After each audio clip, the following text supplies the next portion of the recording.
You're listening to the Exponential Entrepreneur Podcast. This is the podcast for ambitious entrepreneurs who understand that exponential business growth isn't achieved through traditional business tactics alone, but through personal development, the ultimate leverage point to scale businesses beyond conventional limits. Hosted by Erica Ferenzi, featuring lessons from the Practical, Profitable Mindset program, created by RJon Robins, Alejandra Leibovich, Erica, and Oscar Ferenzi. And here's your host, Erica Ferenzi. Welcome to the Exponential Entrepreneur Podcast. So, I have a question for you. What if the biggest bottleneck in your business is actually you? Some of you are saying, "Oh, of course, I know it's me." Some of you are saying, "Me? Really?" Well, let me show you. Today's lesson will introduce a powerful realization that everything between where you are and where you want to be will come down to the power of your decision making. But here is the problem. Most people are exhausted of making decisions day in and day out. So let's break down the 3 key teachings you will listen to today. First, decision fatigue is absolutely real, and it's costing you way more than you think. Every decision you make through the day will drain your mental energy and your capacity.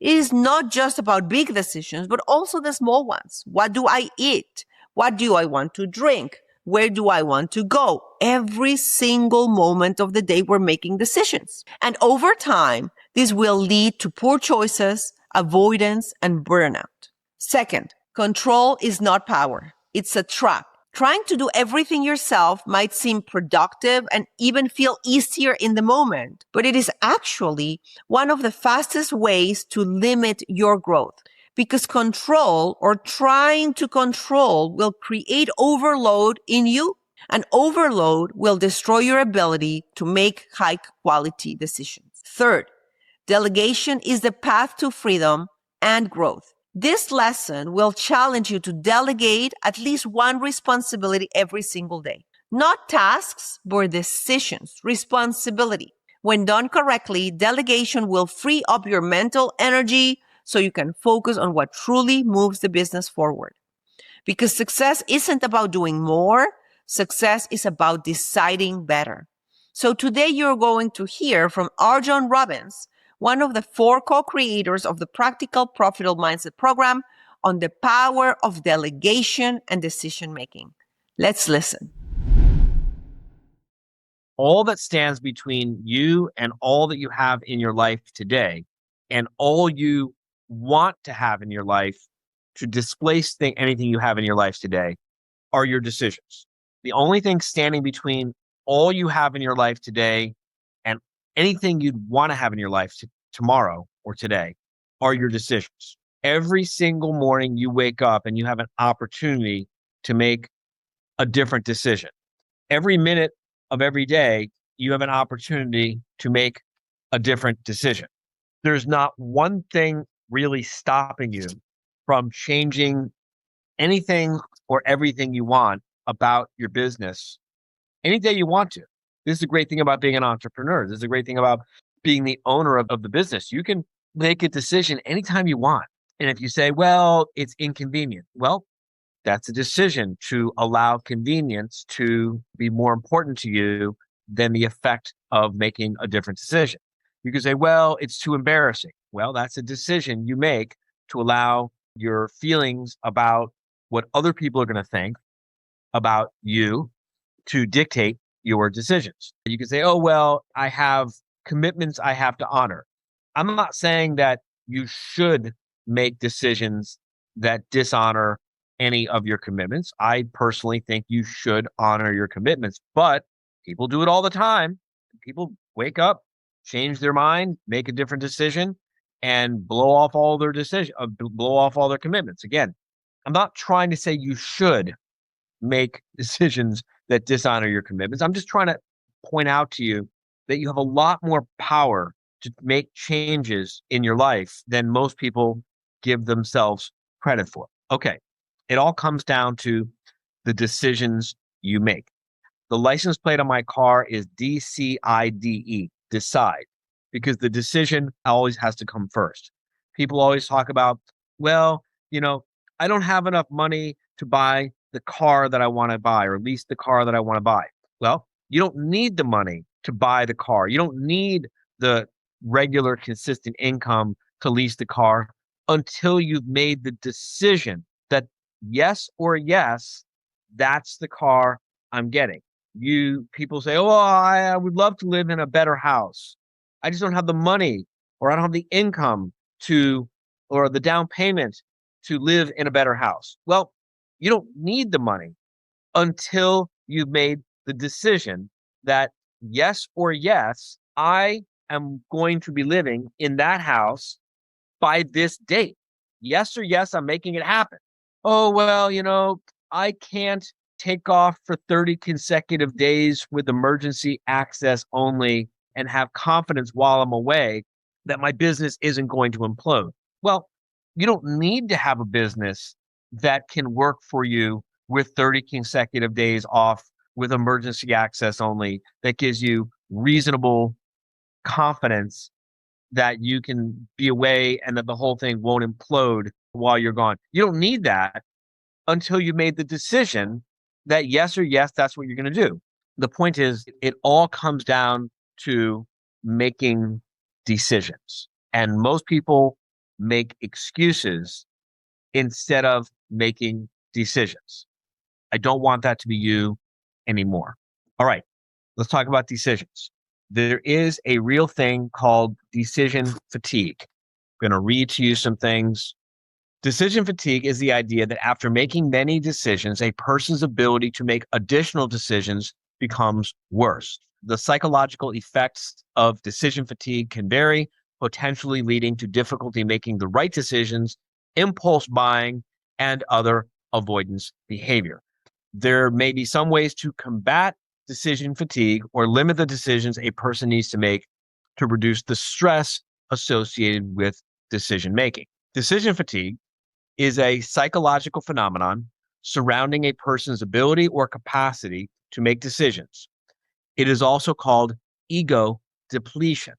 Now, there's a reason why it's called ego depletion. Ego depletion is critical when it comes to understanding how decisions get made, because all decisions get made from the ego. Think about it. You have to have a level of self-esteem to make a decision. If you do not have any self-esteem, then you will be reluctant, or you will not feel empowered to even make a decision. And since the world is constantly challenging your worthiness, since the world is constantly challenging your right to stand up for yourself, since the world is we live in a toxic environment. It is a toxic world we live in. You have to constantly protect your ego. You have to constantly protect your self-esteem, because once your self-esteem starts taking a beating, it gets harder and harder to make decisions. Because if you think about it, a decision is by its very nature challenging the status quo. A decision is by its very nature disrupting another person's choices and another person's comfort or convenience in many cases. If you didn't have to challenge the status quo, if you didn't have to ask someone to behave differently, if you didn't have to stand up for yourself or advocate for yourself, you wouldn't ever have to make a decision. You just go along with the flow, which is how most people behave. Most people go through life really never making a lot of decisions. They just kind of go along with the flow, and then they wake up and they complain about how shitty their life is.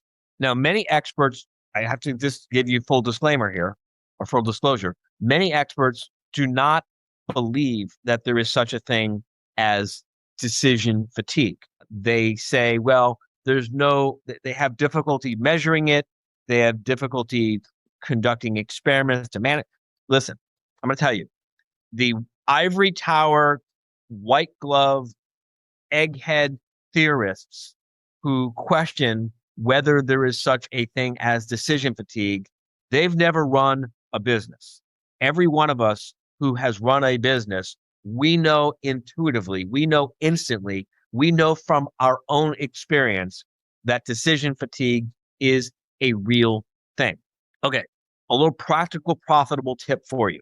Whenever you're going to ask another person to make a decision, it's always best to ask them to make that decision early in the day before they have begun to experience decision fatigue. The way decision fatigue works is it's cumulative. You wake up in the morning with fresh and strong and more powerful and more able to make decisions. And then as the day wears on you and wears on you and wears on you and wears on you, and after you make more and more and more decisions, it becomes cumulative. And by the end of the day, you are presented a choice and you're like, I don't care. I can't make a decision, whatever you want. But every morning that you wake up exhausted from too many decisions the day before, you wake up a little bit less strong. So maybe on day one, after a really great vacation where you're gone for a few weeks with emergency access only, and you don't have to make a lot of decisions and you don't have to make a lot of choices, and you just really do things to take care of yourself. Maybe let's just say that morning you wake up and your decision-making ability is, let's say, 100%. And by the end of that day, maybe the decision-making ability has dropped to 75%. The next day, if you don't do something to take care of yourself, if you don't do something to recharge, the next day you're not going to wake up at 100%. The next day, maybe you wake up at 95%. And now your decision-making has dropped to 70%. And the next day, maybe you wake up at 90%. And now you drop down to 65%. And the next day, maybe you wake up at 85% and your decision-making drops down to 55%. And this is declining and declining and declining and declining. And this is a very real thing in your business. Most of what you have to do to build a successful business, most of what I had to do to build How to Manage, most of what Allie and I had to do to go from being broke to having a business that this year will gross over $30 million. Most of what we had to do was make decisions, make decisions, make decisions, make decisions. And a lot of those decisions turn out to be the wrong decision, but then you just keep making decisions and keep making decisions and keep making decisions. And you can undo wrong decisions by making more right decisions. But if you experience decision fatigue, what happens is you are unwilling or incapable emotionally, you're just so emotionally drained that those wrong decisions that you made earlier get like locked in and the cement hardens into hard concrete. And then it becomes harder to make more decisions to undo the mistakes you made before. Control freaks, people who have to do everything themselves, they burn out. They burn out and they are fooling themselves. I mean, truly, they are fools because they are fooling themselves. The worst kind of fool in the world is not a fool who gets fooled by someone else. The worst fool in the world is the fool who fools themselves. These control freaks. Oh, I can do everything myself. Oh, I can do everything better myself. Oh, I have to do it all myself. Oh, what they're doing is they are imposing, they're like inflicting, I should say, they're inflicting decision fatigue on themselves. And it's just so obvious where that pattern of behavior winds up. This is why decision control freaks burn themselves out. You see a lot of people like Steve Jobs and the guy from Facebook, I forgot his name. They always wear the same clothes. And part of their theory, and there's a lot of validity to the theory, is I only have capacity to make so many good decisions in a day. And I don't want to waste any of my decision-making power. I don't want to waste any of my decision-making energy. I don't want to drain any of my decision-making battery figuring out what shirt to wear. So they always wear the same shirt. There's a lot of truth to that. There's a lot of validity to that. And it's important to understand the way decision fatigue works. It's not just the importance or the significance or the consequence of the decision that drains the battery. It's every single time you have to turn on the decision-making switch in your brain. There's like literally just think of it like a switch in your brain that you have to turn it on every time you have to make a decision. What shirt to wear? Turn on the decision-making switch. What to have for breakfast? Turn on the decision-making switch. What route am I going to take to drive to work? Just turn on the decision-making switch. Which car will I take to go to work? Turn on the decision-making. And it's the turning on, turning off, turning on, turning off, turning on, turning off. This is also part of the reason why quarterly meetings are so profitable and so practical for our businesses. What we do every quarter is we sit and we just make 90 days worth of decisions all at once in 2 or 3 really exhausting, really excruciating, sometimes batch the decisions. Because once you're in decision-making mode, you can get a lot of decisions made really fast. It's going in and out of decision-making mode that really tends to wear a person down. This is not a matter of how tough you are. This is not a matter of how strong you are. This is not a matter of how well educated you are. This has nothing to do with anything about you. Yes, it's true that some people are better equipped for decision making than others. But all things being equal, a person will get less decision fatigue and consequently make better decisions and stick to their decisions more when they have to make fewer decisions throughout the quarter or throughout the month or throughout the week or even throughout the day. The exercise for this week is delegate something new each day this week. You're going to find something to delegate. And by delegate, I don't mean a one-time delegation. Here, do this one thing for me today. Delegate something that requires regular decision-making on your part. I'm not suggesting that this is what you should do, but I'm illustrating a silly point. You could theoretically delegate the decision on what clothes you're going to wear. You could tell someone, hey, you're going to decide what clothes I'm going to wear and lay them out the night before. And every morning, I'm just going to wake up and put on whatever clothes you put out for me. And that will be one less decision you have to make. Again, you're not 7 years old. I'm not suggesting that is the thing you should necessarily delegate, but it's to illustrate a point.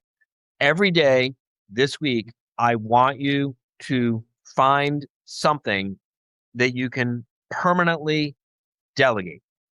Give some decision away to another person. Now, you have to decide what to delegate. You have to delegate, not abdicate. Delegation means that you explain the criteria. Remember the week that we talked about criteria? Look, it's all starting to come together. Almost like they planned this thing out. Proper delegation means you have to give the criteria. You have to schedule a check-in so you know that the person is doing the job they're supposed to be doing.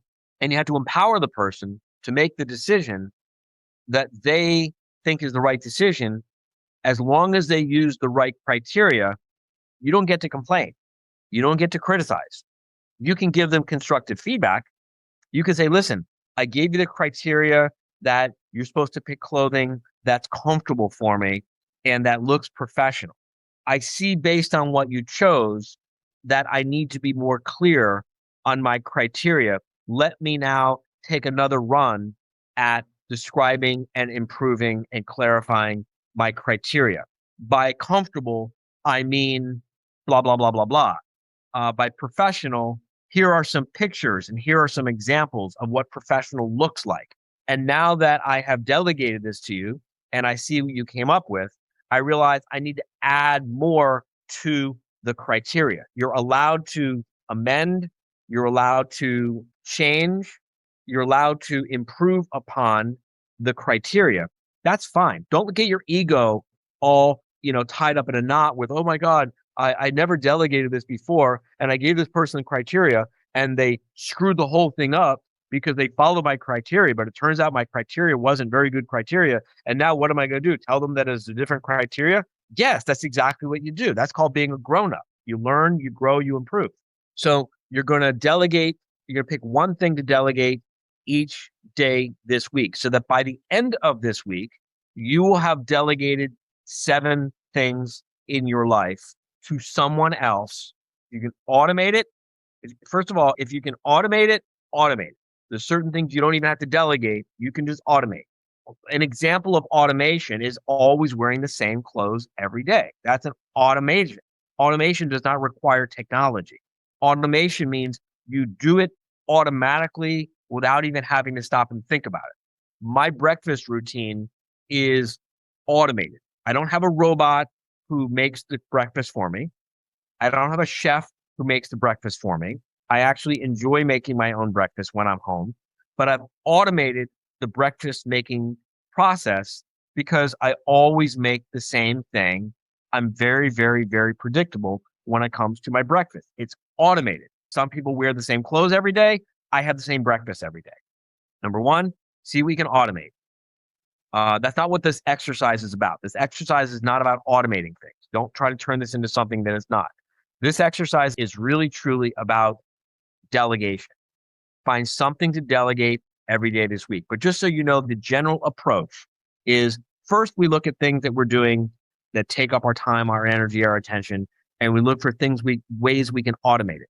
If we cannot automate it, then we look for how we can delegate it. If it cannot be automated and it cannot be delegated, then we think to ourselves, maybe this is something that I can just eliminate from my life. That's just the general strategy to use. But this week is all about delegation. All right. We're going to find one new thing to delegate every day this week so that by the end of the week, we've delegated 7 things. All right. Which things you delegate, I do not care. Do not raise your hand and tell me, well, there's this thing I want to delegate, but the person to whom I want to delegate it is out of the country for 2 more weeks. And so what do? The answer is then that's not something you're going to delegate this week. 7 things you can delegate this week. Not theoretically, not hypothetically, actually get 7 things delegated this week. Okay. Now, I would recommend that you decide what you're going to delegate and sit down and document the criteria and the instructions and even send an email to the person asking for an appointment or even send an email actually delegating. I would suggest you do that first thing in the morning before your decision fatigue has kicked in. Get it? All right. So that's it. That's this week's exercise. It will win you back a lot of time. It'll win you back a lot of decision-making energy. It'll be very, very profitable for you. All right. Don't get hung up on the profit of the delegated activity itself. The delegated activity might unlock profits because it allows you, it empowers you to make better decisions in other areas of your life and business. Let's go to the Q&A. What I was looking to do is hopefully just have you help me think through something, just get your feedback. So I think in the last 2 weeks, I've gotten some feedback that from staff and separate staff. So I think there's something there. Just that I've probably become more unapproachable. And I think I have like probably some RBF maybe going on at work, but I don't know that I do. So my first instinct was to put in like an office hour, right? And just have an open office hour. Because I attend the team meetings from time to time. I do have meetings with my managers. So I guess I'm just kind of going through it. And I just like to kind of get your feedback on, is that normal? Like as we're going through, because as I thought about it, I'm like, well, some of this staff I used to work directly with. And so like, I don't work directly with them anymore. But yeah, I got some feedback. It was before I took any action on it. I kind of just wanted to get your point of view on it. The answer is yes, it's very normal. I'm trying to think of how to give you a more complete answer. So Ali mentioned to me yesterday after the call that there was some interest in the $1 million solo warriors lifestyle thing that used to be called the Overnight Success Club, blah, blah, blah, blah, blah. This question is part of that. Something that you should anticipate and expect. And if there's a way to avoid this, I don't know what it is. So instead, I'll just tell you how to anticipate it, how to expect it, and how everyone I know who experiences it deals with it. You follow what I'm saying? Okay. Have you had the experience yet of meeting someone with, $100,000, $200,000, $300,000 law firm, and you want to help them, you want to offer them some advice or whatever, and they say to you, in essence, if not literally word for word, well, yeah, of course you could do whatever because you already have $1 million law firm. And you're like, asshole, I wouldn't have $1 million law firm if I hadn't done this back when I was broke. Have you had that experience yet? Yes. Okay. Understand that there is a big difference, and it's an important distinction to make between employees, staff, and team. You understand? Yes. Okay. Well, to clarify, when you say team, you mean the folks that they're not just employees, they're part of your inner circle. Is that what you mean? Employees are people who show up. They are given a job to do. Hopefully, they're given good instructions and tools and training and preparation and resources. And they do their job. They are compensated for doing their job. They leave. They come back. They do their job. They get paid. They leave. They come back. They do their job. They get paid. They leave. Okay? Right. A staff is a group of employees who work together. If I do my job well and you do your job well, both of us will have a better time. If I do my job well and you do your job well, both of us will get more accomplished than if I just do my job over here and you do your job over there. If we work together, if we collaborate, if we coordinate, if we work together, we'll both get more done. We'll both get out of here faster. Neither of us will have to work on the weekend. We'll both be able to get raises. We'll both be able to do better. Mm-hmm. That's a staff. Get it? Yep. An individual musician playing by themselves is an employee. A group of musicians playing together is a band, right? Mm-hmm. A team is a staff that has grown and now wins together and loses together. Their motivations are more closely aligned and their compensation is usually aligned such that if anyone on the team wins, everyone on the team wins. If anyone on the team loses, everyone on the team loses. They don't have to all win and lose proportionally exactly the same, right? The owner of the team, the head of the team could get 80% of the bounty and the other 20% could get spread out amongst everyone else. But the point is, every time someone wins, the whole team wins. Every time someone loses, the whole team loses. You get it? Yep. I think it's immature. I think it's unrealistic. I think it's disrespectful to refer to a brand new employee as a member of the team. I think it's disrespectful to the people who have earned their place on the team to call that brand new employee a member of the team. You have a best friend, right? Mm-hmm. That best friend has been with you through good times and bad times. That person has earned their right to be called your best friend. Yes? Yes. Okay. Imagine you meet someone new who you like this person a lot and you get along really well. And this brand new person you just met 5 minutes ago and your best friend who's been there with you through thick and thin, you all go out for lunch and you meet someone who walks by the table and, oh, I want to introduce you to my two best friends. Your best friend is like, fuck you. Where the fuck was this guy when you were, down and out, blah, blah, blah, blah, blah, blah, blah. We don't fucking know if this guy's going to be there for you when you're down and out. I've been there when you were down and out. I'm your best friend. I've earned that position. This guy, we don't know. Yeah, we like him a lot, but maybe he'll become our best friend, but we don't fucking know. Hey, team, people who have been with me through thick and thin, people who have been gone above and beyond the call of duty for me on many occasions, people who I've been there for you through your worst moments, personally and professionally, people who have had your back financially, even when you were out. Here's this brand new person who we just hired, and they're a member of our team.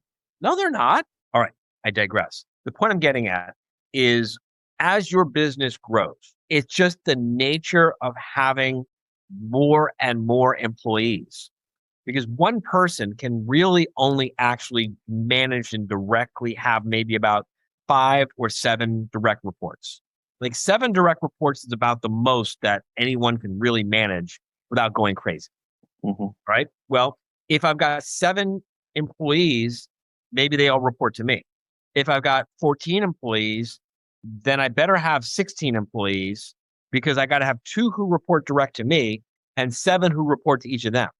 If I got 21 employees, I better have 3 direct reports and 7 people each reporting to one of those direct reports. Are you getting my point here? Yes.